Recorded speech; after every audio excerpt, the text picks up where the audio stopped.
தேனி மாவட்டம் பெரியகுளம் அருகே ஆயுதங்களுடன் கிராமத்திற்குள் புகுந்து மக்களை தாக்கிய சம்பவத்தில் 3 பேரை போலீசார் கைது செய்துள்ளனர். கூடுதல் தகவலை செய்தியாளர் இந்திரராஜா வழங்கிக்கலாம். இந்திரராஜா, வணக்கம். என்ன நடந்தது?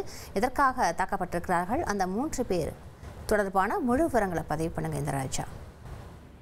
நிச்சயமா பாத்தீங்கன்னா, நேற்று முன்தினம் இரவு பாத்தீங்கன்னா தேனி மாவட்டம் பெரியகுளம் அருகே உள்ள கைலாசட்டி பகுதியில கும்பலா பட்டாக்கத்தி, அருவாள் உள்ளிட்ட பயங்கர ஆயுதங்களுடன் அப்பகுதியில் இளைஞர்கள் தாக்க முற்பட்ட கிராம மக்கள் ஓடி ஒளிஞ்சாங்க.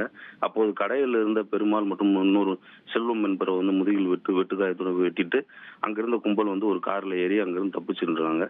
இந்த சம்பவம் தொடர்பாக பாத்தீங்கன்னா பெரியகுளம் தென்கரை காவல்துறையினர் சம்பவ இடத்திற்கு பார்வையிட்டு ஆயுதங்களுடன் கிராம மக்களை அச்சுறுத்திய நபர்கள் சிசிடிவி காட்சி மூலமா கைப்பற்றி விசாரணை மேற்கொண்டனர்.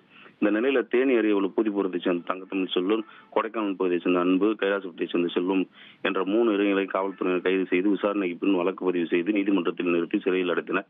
இதுபோக மேலும் சம்பவம் தொடர்பாக ஒரு இளைஞரை காவல்துறையினர் தேடி வருகின்றனர். ட்ரெண்ட ஃப்ரெண்ட் ஆக்கிக்கோங்க. தந்தி டிவியின் சப்ஸ்கிரைபர்ஸ் அண்ட் ஃபாலோவர்ஸ் குடும்பத்துல நீங்களும் இணையுங்க.